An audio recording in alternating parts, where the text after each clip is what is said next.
Everyone, आप सभी का आपके अपने यूट्यूब चैनल सॉफ्ट टॉक्स में स्वागत है। आज की इस वीडियो में मैं आप सभी बच्चों को class 11 geography term 2 model set paper 3 जो आपका आखिरी मॉडल सेट है वो मैं आपको कंप्लीट सॉल्यूशन प्रोवाइड कर दूंगा। तो आप सभी बच्चे वीडियो के लास्ट तक बने रह सकते हैं। अगर मॉडल सेट पे 1 और 2 नहीं देखा ज्योग्राफी का तो आप चैनल पर जाइए, सारे के सारे वीडियो अवेलेबल है। अगर आप आर्ट्स के जो भी सब्जेक्ट के वीडियो देखना चाहते हैं, history, political science, English core, Hindi core, ठीक है, सारे के सारे वीडियो अवेलेबल है। अगर आप देखना चाहते हैं तो चैनल पे जाके सारे वीडियो देख सकते हैं, ठीक है। तो चलिए वक्त बिना बात के वीडियो को शुरू करते हैं। बेसिक इंस्ट्रक्शन बता चुका हूँ, बार बार बताने वाला नहीं हूँ। तो पहला सवाल देखिए हमसे पूछा हुआ है कि what is the average salinity. देखिए सीधा बात है, महासागरीय जल में क्या होती है, लवणता होती है, लेकिन उसका औसत लगभग भाग कितना, एवरेज सैलिनिटी कितना होता है ओशन वाटर, वो हम बताना है। फिर पृथ्वी में कितने भाग प्रति पानी आपको मालूम होगा। फिर वर्तमान में भारत में देखिए कितने राज्य और कितने केंद्र शासित प्रदेश चल रही है, बताना है। और ये सवाल का जवाब आप लोग बताइएगा। थर्ड नंबर, चलिए आप लोग काम रहा कमेंट बॉक्स में बताइएगा कि अभी भारत में टोटल कितने राज्य कितने केंद्र शासित प्रदेश है। फिर क्या बोलते हैं बच्चों, पश्चिमी घाट के किन्हीं दो दर्रों के नाम बताने, यानी दो हमें क्या पासेज बताने वेस्टर्न घाट के। फिर अफवाह तंत्र जिसे ड्रेनेज सिस्टम कहा जाता है। फिर अगला सवाल हो गया हमारा, नर्मदा जो आती है वो कहाँ से निकलती है, तो अमरकंटक की पहाड़ियों से नर्मदा नदी का उद्गम होता है, ये आपको मालूम होगा। फिर भारत की तटीय रेखा की लंबाई कितनी, तो 7417 समथिंग कुछ वर्ग किलोमीटर, मुझे याद नहीं लगभग, ठीक है। मौसम और जलवायु में अंतर स्पष्ट करना, वेदर और क्लाइमेट में क्या अंतर होता है।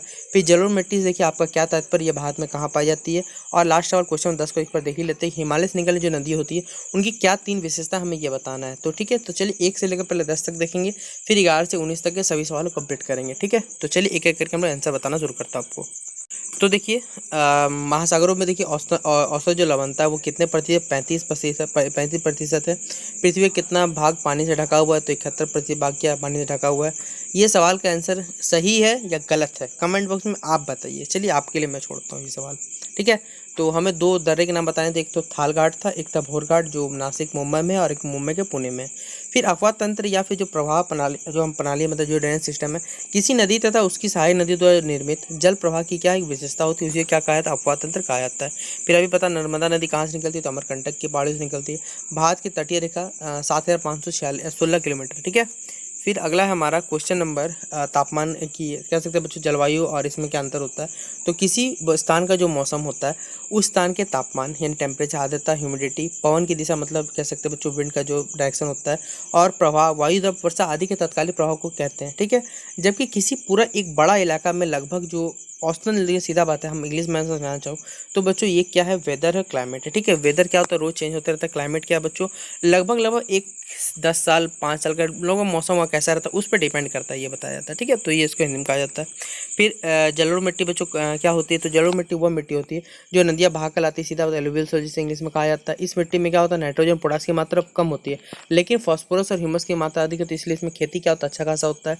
यह मिट्टी राजस्थान के उत्तरी भाग, पंजाब, उत्तर प्रदेश, बिहार, पश्चिम बंगाल तथा असम के आधे भाग में पाई जाती है, ठीक है। फिर क्वेश्चन नंबर 10 से हमारा कि हिमालय से निकलने जो नदियाँ और ग्लेशियर होते हैं, ठीक है, जिसे हम लोग हिमनद या फिर हिमानी भी कहते हैं, कि पिघलने से बनी, अतः इनमें पूरे वर्ष के दौरान क्या रहे, सीधा बात साल भर क्या रहता है, पानी आते रहता है। क्योंकि हिमालय ग्लेशियर पिघलते रहता है, पिघलते बच्चों यहाँ पर पानी आते रहता है। तो हिमालय की नदियों के बेसिन क्या बहुत बड़े बड़े, और इनके जलग्रहण क्षेत्र क्या सैकड़ों हजारों वर्ग किलोमीटर तक क्या फैले हुए। तो ये क्वेश्चन नंबर 1 से लेकर हमारा 10 तक कंप्लीट हो गया।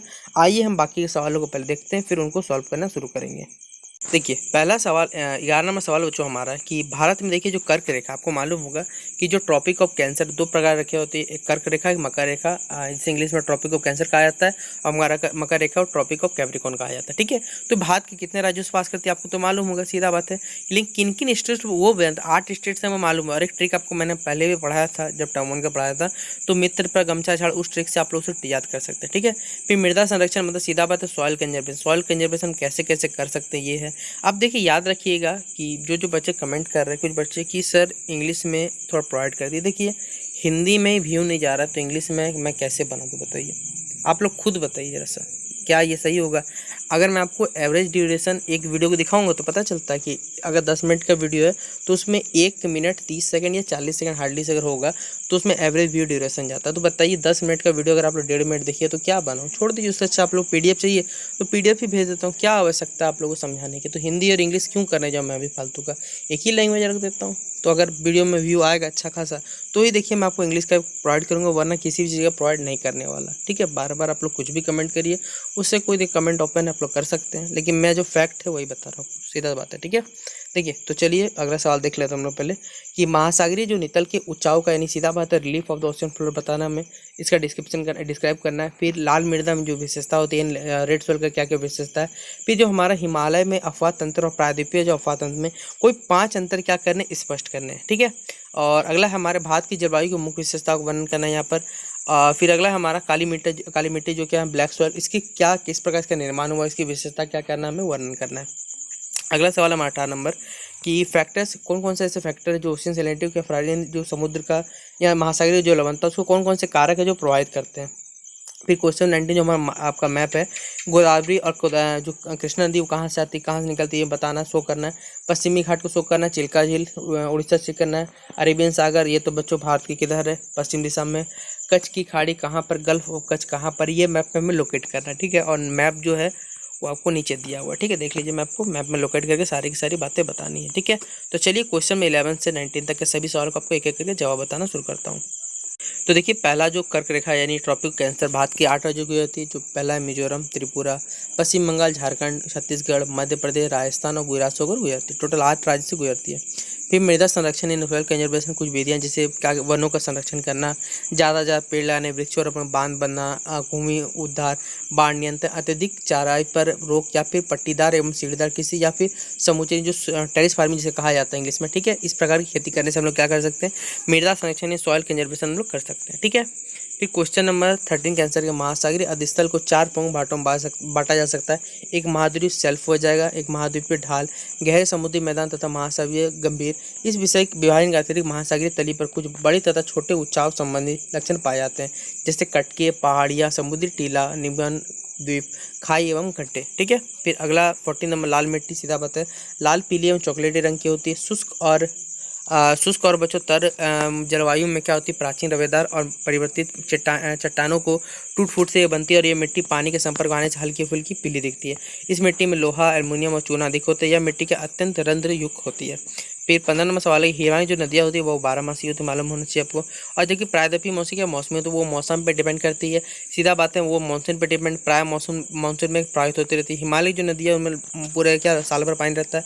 हिमालय नदी अपने विकास क्रम नवीन है और नवीन वलित पर्वतों के मध्य प्रभावित होती है, जबकि प्रायद्वीपीय नदी क्या मतलब सीधा बात एजेड है सीधा कह सकते हैं और प्रायद्वीप पठार होकर यह बहती है। फिर क्वेश्चन 16 का आंसर हमारा किसी विशेष क्षेत्र, ठीक है, किसी क्षेत्र विशेष में लंबी अवधि के दौरान जो मौसम क्या संबंधी दशाओं को जलवायु कहा जाता है और भारत की जलवायु क्या विविधतापूर्ण सीधा बात अलग अलग पाया जाता है। यहाँ पर एक स्थान दूसरे स्थान तो एक ऋतु दूसरे ऋतु सब में क्या तापमान में वर्षा में काफ़ी अंतर होता है। अत्यधिक प्रादेशिक भारत विविधता की जलवायु में विशेषता यह है कि ऐसी जलवायु विश्व में कहीं भी हमें नहीं मिलती, ठीक है। फिर क्वेश्चन नंबर 17 काली मृदा को लावा मिट्टी कहा है क्योंकि यह दक्कन ट्रैप के लावा चट्टानों की अपक्ष अर्थात टूटने फूटने से बनी मिट्टी। दक्कन पठार के अलावा काली मिट्टी मालवा पठार की विशेषता अर्थात मालवा पठार भी काली मिट्टी पाई जाती है। काली मिट्टी की सर्वाधिक विस्तार कहाँ पर महाराष्ट्र में। याद रखिएगा काली मिट्टी में सर्वाधिक प्रोडक्शन किस चीज़ का होता है तो वो कॉटन जिसे हिंदी में कपास भी कहते हैं आप लोग, ठीक है। फिर अगला हमारा सागरीय जल की सतही परतों की लवणता मुख्य रूप से वाष्पीकरण और वर्षा पर निर्भर करती है। ताज़ा जल अतः प्रवाह तटीय क्षेत्रों की लवणता नदियों से आने जाने वाले ताजे जल के अंतर प्रवाह से होती है। ध्रुवीय क्षेत्रों में लवणता जल के जमने और बर्फ के पिघलने की प्रक्रिया से प्रभावित होती है। फिर ये क्वेश्चन 18 खत्म हो जाता है हमारा और क्वेश्चन 19 मैप है। मैप को मैं आपको एक अलग दिन में एक क्लास में सारा का सारा मैप वाला जो सवाल है वो देखिए एक ट्राई करूँगा एक ही वीडियो में आपको। अगर आप लोग बोलिएगा तो ज्योग्राफी में जो आपका क्वेश्चन छूट गया था, छूटा नहीं था मतलब सॉरी मैप वाला सवाल और इकोनॉमिक्स वाला वो एक ही दिन में आपको मैं कंप्लीट कर दूंगा, ठीक है। तो फिलहाल आज की इस वीडियो को यहीं समाप्त करते हैं। वीडियो पसंद आया तो आपको पता है वीडियो को लाइक और शेयर कर देना। चलिए मिलते हैं नेक्स्ट वीडियो।